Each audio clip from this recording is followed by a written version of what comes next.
এই দেশে আপনি জন্ম নিয়েছেন, এই দেশে বাস করার অধিকার আপনার আছে। আপনি যদি একজন সুনাগরিক হন, আপনি মর্যাদার সাথে বাস করবেন। আপনি যদি কোনো দুরাচার হন, আপনি আইনের মুখোমুখি হবেন। আমাদের কোনো নেতৃবৃন্দ তো পালিয়ে যাননি।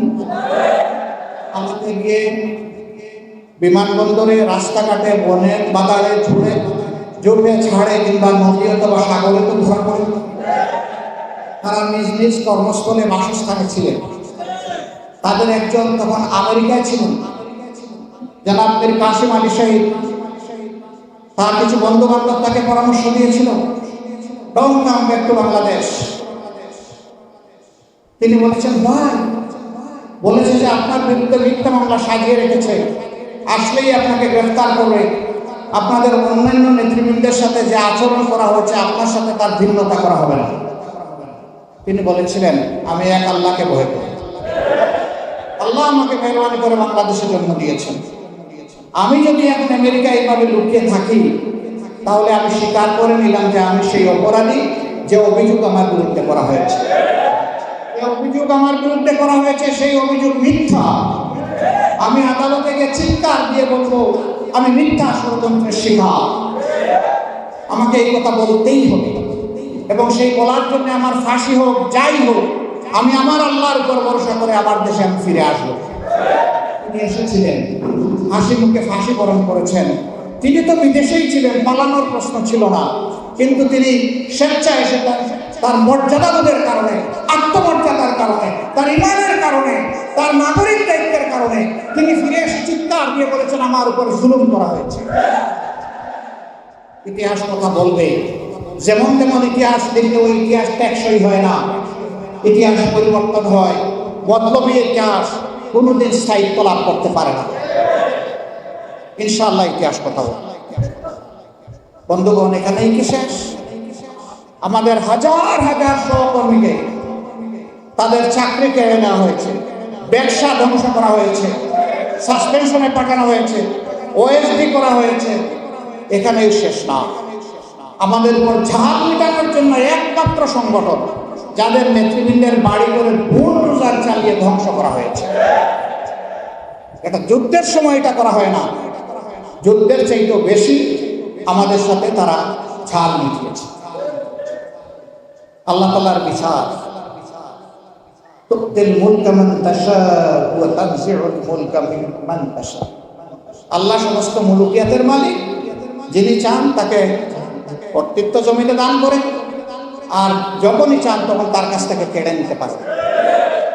তুইজ্জু মান তাশা, আল্লাহ যাকে ইচ্ছা তাকে সম্মানিত করে, ওয়া তুযিল্লু মান তাশা, এবং যাকে চান আল্লাহ তার উপর জিল্লতি বা অপমান চাপায় দেয়। ইন্নাকা আলা কুল্লি শাইইন কাদির। ক্ষমতায় যখন থাকে তখন নিজেই রব বনে যায়। আল্লাহকে ভয় করে না, পরোয়া করে না, হুঙ্কার দিয়ে অহংকার করে দাম্ভিকতাপূর্ণ কথা বলে, এরে মারো, ওরে ধরো, এরে রাখবো না, ওরে নিশ্চিহ্ন করবো, ওরে নির্মূল করবো, ওরে পাকিস্তানে পাঠাই দেবো, ওরে হিন্দুস্তানে পাঠাই দেবো, ওরে আফগানিস্তানে পাঠাবো, আর যদি না পারি তাইলে আমাজন জঙ্গলে পাঠাই দেবো। কত ধরনের কত হুঙ্কার দেওয়া হয়েছে।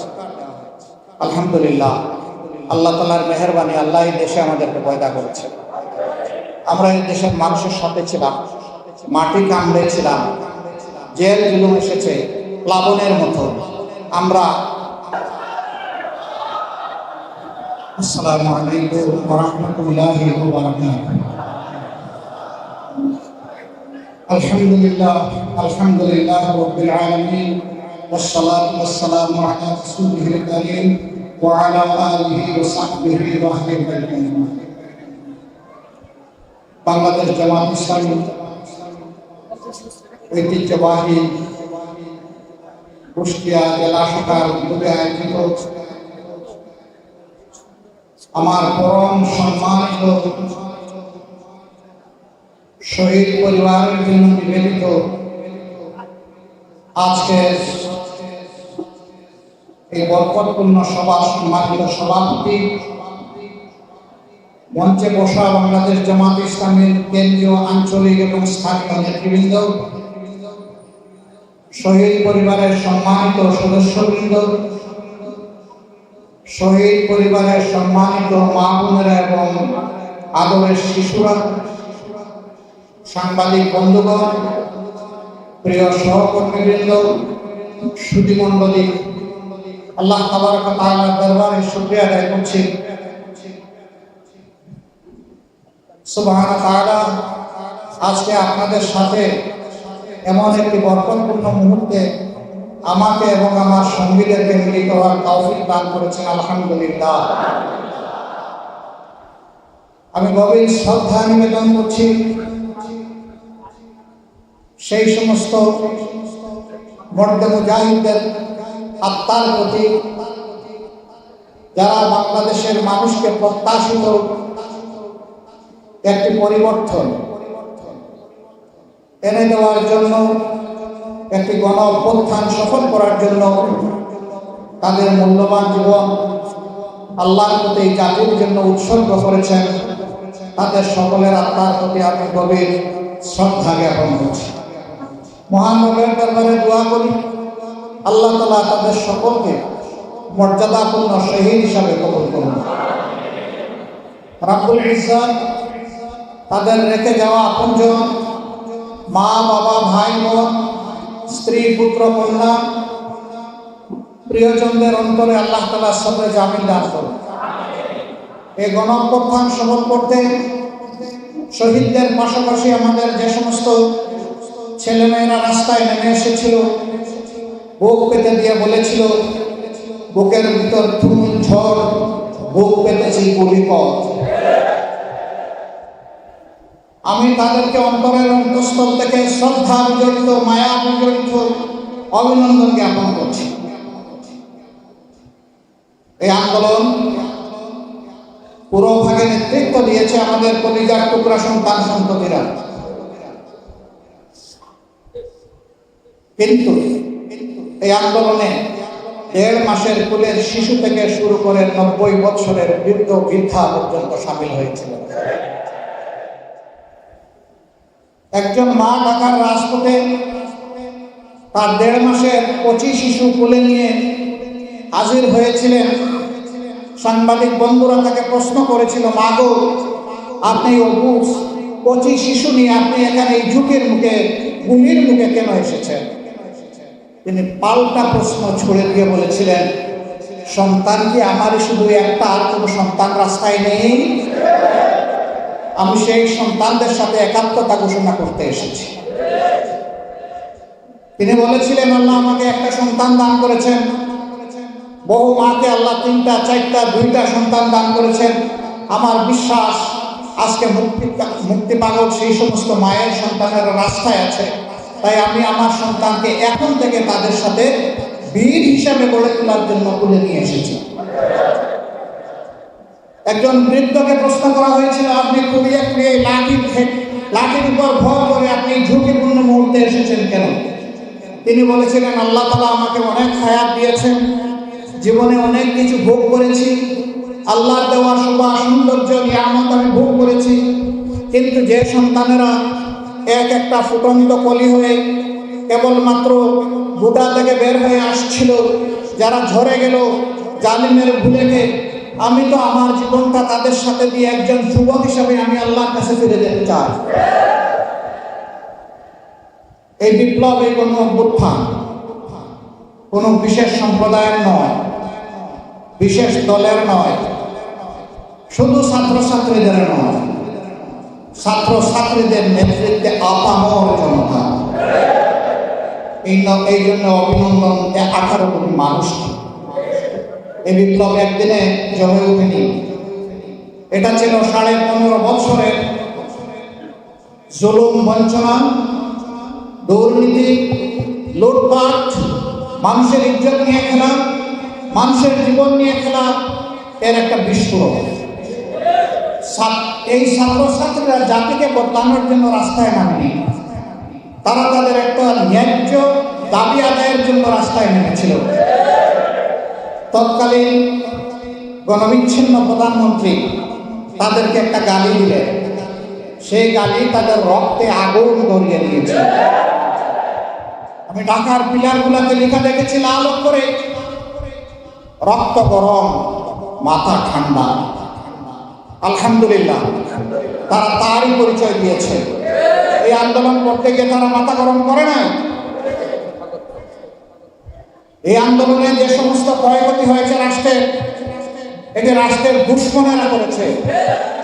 তারা এই আন্দোলনকে ব্যর্থ করতে চেয়েছিল। এটাকে একটি উচ্ছৃঙ্খল জঙ্গি আন্দোলন হিসেবে যারা বিশ্বের বুকে অপমানিত করতেছিল, এটি তাদের কাজ, সেই দুর্বৃত্তদের কাজ। আমরা আগেও দাবি জানিয়েছি, এখনো দাবি জানাই,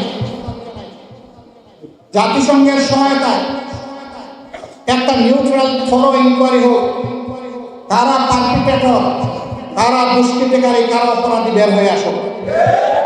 সেই ব্যক্তি আমি হলে আমি আমার শাস্তি দাবি করছি। কোনো দুষ্কৃতিকারী যেন আড়াল হয়ে যেতে না পারে, রাষ্ট্রের সম্পদ ধ্বংস করে। আমরা সেই দাবি আবারও জোরালো ভাষায় উত্থাপন করছি। সম্মানিত বন্ধুগণ, বেদনার সাথেই বলতে হয়, এই সরকার ক্ষমতায় এসেছিল 2009 সালের 10 জানুয়ারি। সেই দিন শপথ নিয়েই তারা জাতির বিরুদ্ধে ষড়যন্ত্র শুরু করেছিল।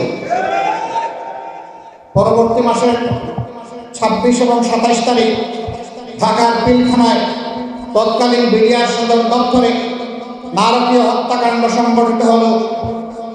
বিডিআরের মহাপরিচালক মেজর জেনারেল শাকিল আহমদ সহ 57 জন চৌকস দেশপ্রেমিক অফিসারকে ষড়যন্ত্র করে হত্যা করা হলো। পরিবারের সদস্যদেরকে নির্যাতন করা হলো, মা বোনদের ইজ্জত লুণ্ঠন করা হলো। ইজ্জত লুণ্ঠনের পর তাদেরকে হত্যা করে ড্রেইনের মধ্যে তাদের লাশ ভাসিয়ে দেওয়া হলো।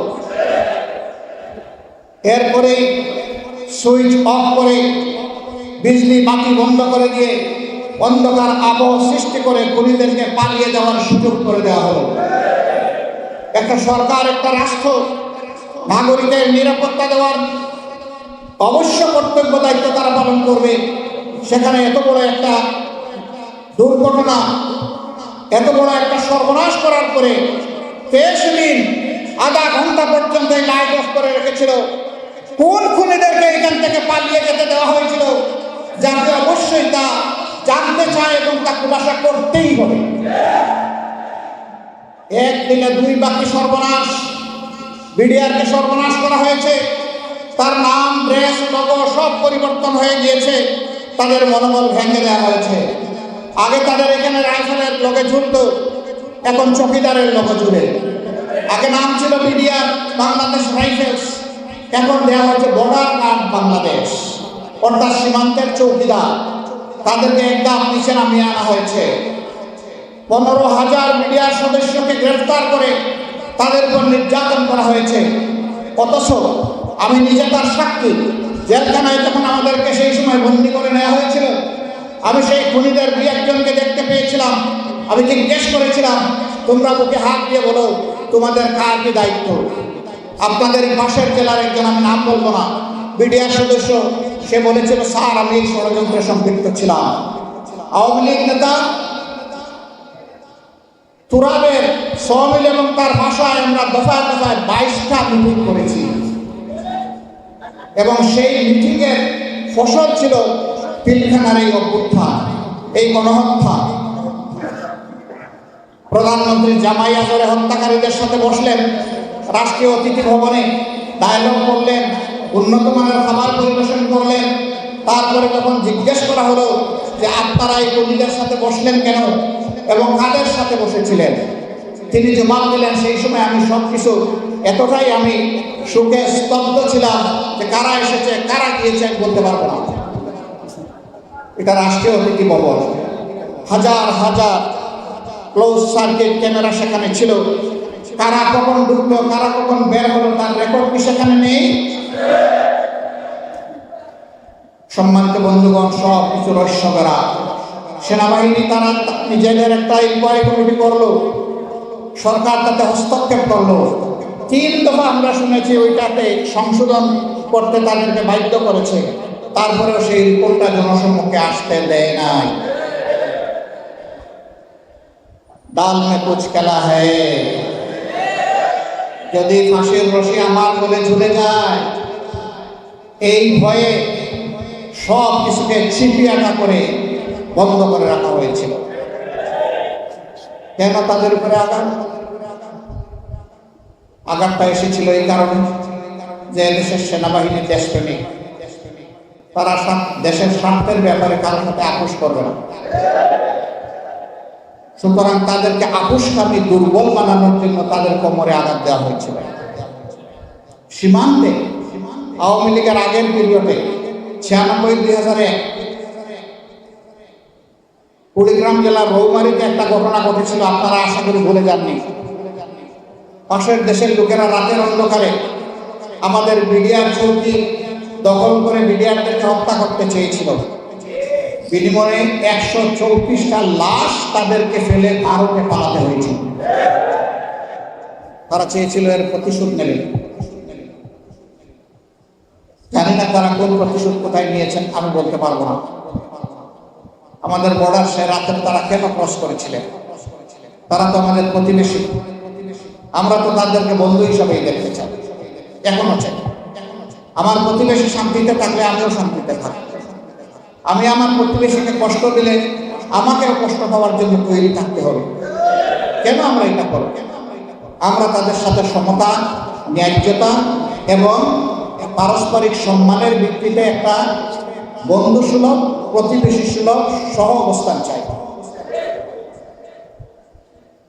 তারা অতীতে যা করেছেন, আগামীর দিনগুলো সুন্দর হোক, এটা আমাদের প্রত্যাশা। তারপরে আঘাতটা কার করে আসলো?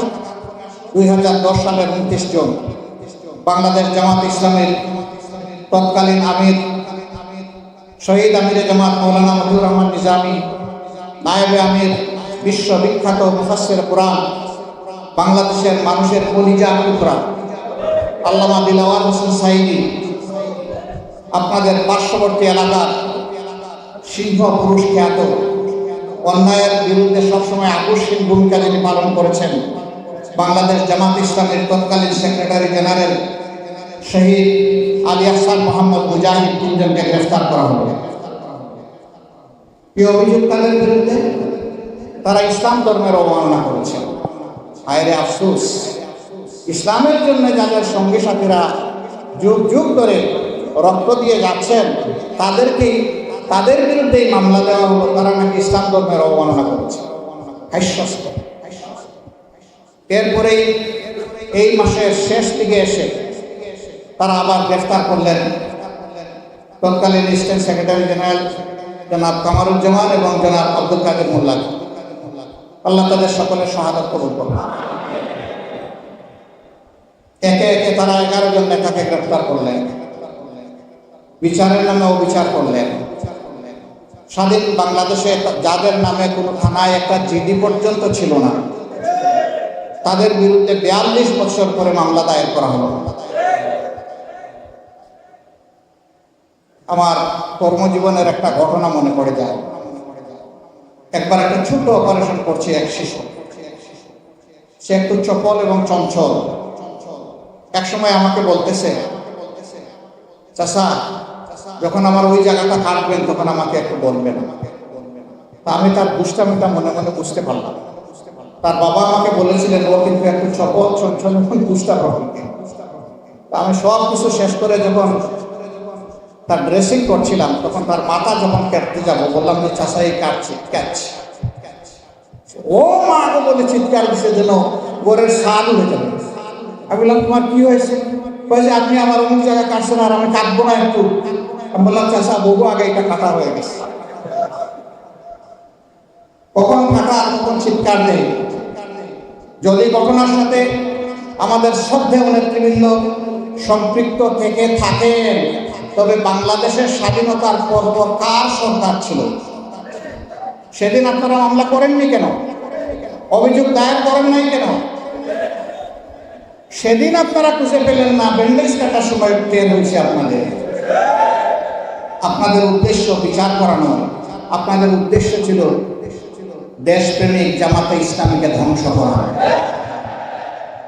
বন্ধুরা, জানেন না আপনারা ইসলামের আদর্শ মানুষ খুন করে ধ্বংস করা যায় না। আপনি একজন চুজ করবেন, তার জায়গায় আল্লাহ 10 জন তৈরি করবেন। আপনারা বড় কষ্ট দিয়েছেন 15.5 বৎসর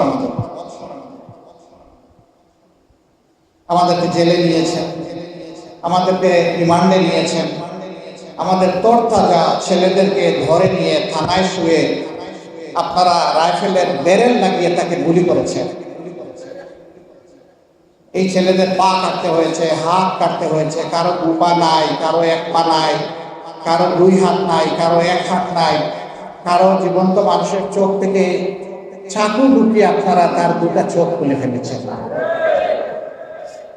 আপনারাও তো মানুষ, আপনাদেরও তো ছেলে মেয়ে আছে। এ সমস্ত মানবিক কাজ করার সময় আপনাদের কলজাটা একবারও কেঁপে উঠল না। এর চাইতেও বিষাক্ত ছিল তরতাজা মানুষগুলোকে ঘর থেকে, বাড়ি থেকে, বাসা থেকে ধরে নিয়ে আপনারা উদাও করে ফেলেছিলেন, গুম করেছিলেন, আয়না ঘরে ঢুকিয়েছিলেন।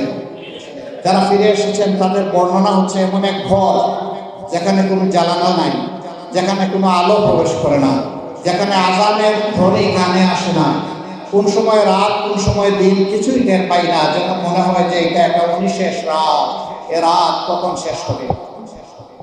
মাঝে মাঝে গিয়ে বলতো, তুমি রেডি হও, কলিমা পড়ো, গোসল করে নাও, আরো কিছু করতে হলে করে নাও, আজকেই তোমাকে শেষ করে দেওয়া হবে। এইভাবে সপ্তাহ নয়, মাস নয়, বছরের নয়, বছরের পর বছর এই মানুষগুলোর উপর আপনারা নির্যাতন করেছে। তাদের অল্প সংখ্যকই আমাদের কাছে ফিরে এসেছে, এখনো বহু সংখ্যকের কোনো খবর নেই। এই কাণ্ড কারখানা আপনারা করেছেন। এখন যারা ধরা পড়ছে তারা বলতেছে এটা আমি করি নাই, অমুকের হুকুমে করেছে। আর যখন ক্ষমতায় ছিলেন তখন সব সময় বলা হতো যে এই গাছটা একটু এইদিকে দুলেছে, গাছের পাতা নড়ছে, মাননীয় প্রধানমন্ত্রী দেখছেন। ওনার সব কিছুতে ওনার অনুমতি লাগবে, ওনার নির্দেশনা লাগবে। তাহলে আপনার লোকেরাই তো আপনাকে মাস্টার মাইন্ড এবং আপনাকে গডমাদার বানিয়েছে, আমরা বানিয়ে। কেমন শাসন করলেন? বললেন যে আমরা উন্নয়নের রাজপথে উঠাই দিয়েছি দেশটাকে। বললেন যে বাংলাদেশ এখন উন্নয়নের রোল মডেল, বাংলাদেশকে দেখে অন্যরা ঈর্ষা করে। এত সুন্দর বেহেশতি বাগান পয়দা করলেন, তাহলে 15.5 বছরের মাথায় এইভাবে আপনাদেরকে দেশ ছেড়ে যেতে হলো কেন? বলে পালিয়ে গেছেন। আমি মানে ভদ্রতার খাতিরে ওই শব্দটা উচ্চারণ করতে আমার লজ্জা হয়। আমি বলি যে তারা দেশ ছেড়ে চলে গেছে। কেন গেলেন? এত মায়ার দেশ, সোনার দেশ, এটা ছেড়ে যাবেন কেন? হ্যাঁ, এই দেশে আপনি জন্ম নিয়েছেন, এই দেশে বাস করার অধিকার আপনার আছে। আপনি যদি একজন সুনাগরিক হন, আপনি মর্যাদার সাথে বাস করবেন। আপনি যদি কোনো দুরাচার হন, আপনি আইনের মুখোমুখি হবেন। আমাদের কোনো নেতৃবৃন্দ তো পালিয়ে যাননি। আমাদের গিয়ে বিমানবন্দরে, রাস্তাঘাটে, বনে, বাজারে, ঝুড়ে ছাড়ে কিংবা নদী অথবা সাগরে তো ধরা পড়ে। তারা নিজ নিজ কর্মস্থলে বাসস্থানে ছিলেন। তাদের একজন তখন আমেরিকায় ছিলেন, জনাব মীর কাসিম আলী শহীদ। তার কিছু বন্ধু বান্ধব তাকে পরামর্শ দিয়েছিল, don't come back to Bangladesh. তিনি বলেছেন, ভাই বলেছে যে আপনার বিরুদ্ধে মিথ্যা মামলা সাজিয়ে রেখেছে, আসলেই আপনাকে গ্রেফতার করবে। আপনাদের অন্যান্য নেতৃবৃন্দের সাথে যে আচরণ করা হয়েছে, আপনার সাথে তার ভিন্নতা করা হবে না। তিনি বলেছিলেন, আমি এক আল্লাহকে ভয় করি। আল্লাহ আমাকে মেহরবানি করে বাংলাদেশের জন্য দিয়েছেন। আমি যদি এখন আমেরিকা এইভাবে লুকিয়ে থাকি, তাহলে আমি স্বীকার করে নিলাম যে আমি সেই অপরাধী, যে অভিযোগ আমার বিরুদ্ধে করা হয়েছে। যে অভিযোগ আমার বিরুদ্ধে করা হয়েছে সেই অভিযোগ মিথ্যা। আমি আদালতে গিয়ে চিৎকার দিয়ে বলবো, আমি মিথ্যা ষড়যন্ত্রের শিকার। আমাকে এই কথা বলতেই হবে, এবং সেই বলার জন্য আমার ফাঁসি হোক, যাই হোক, আমি আমার আল্লাহর উপর ভরসা করে আবার দেশে আমি ফিরে আসবো। তিনি এসেছিলেন, হাসি মুখে ফাঁসি বরণ করেছেন। তিনি তো বিদেশেই ছিলেন, পালানোর প্রশ্ন ছিল না, কিন্তু তিনি স্বেচ্ছায় এসে তার মর্যাদাবোধের কারণে, আত্মমর্যাদার কারণে তার ইমানের কারণে, তার নাগরিক দায়িত্বের কারণে তিনি ফিরে এসে চিৎকার দিয়ে বলেছেন আমার উপর জুলুম করা হয়েছে। ইতিহাস কথা বলবে, যেমন তেমন ইতিহাস দেখলে ওই ইতিহাস টেকসই হয় না, ইতিহাস পরিবর্তন হয়। মতলবী ইতিহাস কোনোদিন স্থায়িত্ব লাভ করতে পারে না। ইনশাআল্লাহ ইতিহাস কথা বলবে। বন্ধুগণ, এখানেই কি শেষ? আমাদের হাজার হাজার সহকর্মীকে তাদের চাকরি কেড়ে নেওয়া হয়েছে, ব্যবসা ধ্বংস করা হয়েছে, সাসপেনশনে পাঠানো হয়েছে, ওএসডি করা হয়েছে। এখানেই শেষ না। আমাদের উপর ঝাল মেটানোর জন্য একমাত্র সংগঠন যাদের নেতৃবৃন্দের বাড়ি করে বুলডোজার চালিয়ে ধ্বংস করা হয়েছে। এটা যুদ্ধের সময় এটা করা হয় না, যুদ্ধের চাইতেও বেশি আমাদের সাথে তারা ঝাল মিটিয়েছে। আল্লাহ তাআলার বিচার, তুতিল মুলকা মান তাশা ওয়া তানজিউল মুলকা মিম্মান তাশা। আল্লাহ সমস্ত মুলুকিয়াতের মালিক, যিনি চান তাকে কর্তৃত্ব জমিতে দান করে, আর যখনই চান তখন তার কাছ থেকে কেড়ে নিতে পারে। তুইজ্জু মান তাশা, আল্লাহ যাকে ইচ্ছা তাকে সন্তুষ্ট চিত্তে এটাকে বরণ করেছে। বলবেন যে সন্তুষ্ট চিত্তে বরণ করলেন তো ওদের উপর রাগ কেন? আমাকে একজন সাংবাদিক বলল যে জেলে আপনি কেমন ছিলেন? আমি বললাম যে শ্বশুর বাড়ি গেছি। তো বুঝলাম না। আমি বললাম যে এটা কোনো প্রশ্ন করার ব্যাপার হলো?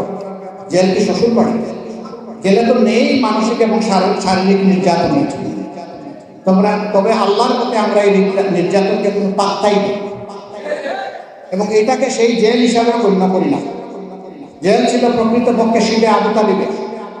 মুহাম্মদুর রাসূলুল্লাহ সাল্লাল্লাহু আলাইহি সাল্লাম হকের দাওয়াত দেওয়ার কারণে, মিথ্যার বিরুদ্ধে দাঁড়ানোর কারণে, ইনসাফের পক্ষে কথা বলার কারণে তার সমাজের দুরাচার নেতারা একত্রিত হয়ে তাকে সমাজ থেকে বের করে দিয়েছিল। তিনি তার চাচা হযরতে আবু তালিবের নেতৃত্বে, যিনি আসলে তার কপালে ঝুঁকে নাই যে তিনি ঈমান কবুল করবেন, কিন্তু দিনের জন্য তিনি অনেক খেদমত করে গিয়েছিলেন। তার নেতৃত্বে পরিবারের 30 থেকে 32 জন, শিশু থেকে বৃদ্ধ সেখানে 3 বৎসরের অধিক সময় ছিলেন। তাদের খাদ্য পুড়িয়ে গেল, সমাজের সাথে তাদেরকে বিচ্ছিন্ন করে দেওয়া হলো, কোথাও তাদের সাথে কোনো মানুষকে কথা বলতে পর্যন্ত দেওয়া হলো না। বাধ্য হয়ে তারা ঘাস, গাছের পাতা, প্রথমে তাজা ডাল, শেষ পর্যন্ত না পেরে তারা মরা পশুর শুকনা হাড্ডি পর্যন্ত চিবিয়েছিলেন। ওইটা ছিল জেল। সেই তুলনায় বাংলাদেশের জেল আমাদের কাছে কোনো জেল। আমাদের কর্মীদেরকে আমি চেয়ে চেয়ে দেখতাম যে দেখি জেলে ওর মানসিক অবস্থাকে, কপালের সাহিত্যটাকে আমি একটু পড়ার চেষ্টা করি, কবিতা কি লেখা আছে কবি, দেখতাম যে সবাই হাসতো, অন্যরা অবাক হতো। এত জুলুম তোমাদের উপরে, তোমরা হাসো কিভাবে? আমাদের কর্মীরা জবাব দিত, এই হাসি আল্লাহর দান। আমরা এভাবেই হাসতে হাসতে মওলার সাথে মোলাকাত করতে চাই। সম্মানিত ভাইরা, এই জন্য আপনারা লক্ষ্য করেছেন এই গণবিপ্লবের পরে আমরা বলেছি যে সংগঠনের পক্ষ থেকে আমাদের উপর যত ধরনের জুলুম চাপিয়ে দেওয়া হয়েছিল আমরা সব ক্ষমা করে দেব। কিন্তু যারা সুনির্দিষ্ট অপরাধ করেছেন অবশ্যই তাদেরকে সেই অপরাধের শাস্তি পেতেই হবে। একটা সভ্য দেশ গড়ে তুলতে হলে, সভ্যতাকে টিকিয়ে রাখতে হলে ন্যায় বিচার অবশ্যই সমাজে থাকতে হবে। আমরা জানি না সেই ন্যায় বিচার পাবো কিনা বা কখন পাবো, কিন্তু ন্যায় বিচারের জন্য আমরা লড়াই করে যাবো ইনশাআল্লাহ। প্রতিশোধ নেওয়ার মানে হচ্ছে আইন নিজের হাতে তুলে নেওয়া।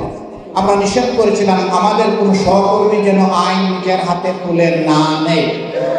আলহামদুলিল্লাহ 18 কোটি মানুষ সাক্ষী, 56,000 বর্গমাইলের প্রতিটি বালুকোনা সাক্ষী যে আমাদের কর্মীরা কোথাও আইন হাতে তুলে নেয়নি, সম্পদ, জীবন, ইজ্জতের উপর আঘাত দেয়নি। আল্লাহ তাআলার শুকরিয়া আদায় করি। এটা আমাদের কোনো অহংকারের ব্যাপার না। আল্লাহ তাআলা আমাদেরকে তাওফিক দিয়েছেন বলে আমাদের পক্ষে এটা সম্ভব হয়েছে। এত বড় জুলুমকে আমরা হজম করতে পেরেছি। আল্লাহর দরবারে আবার শুকরিয়া আদায় করি, আলহামদুলিল্লাহ। আমার সম্মানিত ভাইরা, এখন লোকেরা বলতেছে বাংলাদেশ স্বাধীন হচ্ছে। আমি বলবো যে বাংলাদেশ জুলুম মুক্ত হয়েছে। আমরা কি চাই যে জুলুম বারবার আমাদের গাড়ি ফিরে আসুক? আমরা কি চাই এইভাবে হাজার হাজার আমাদের কলিজার টুকরা সন্তানেরা জালিমের হাতে নিহত হোক, লক্ষ লক্ষ সন্তানেরা আহত হোক, শত শত সন্তানেরা অন্ধ হোক?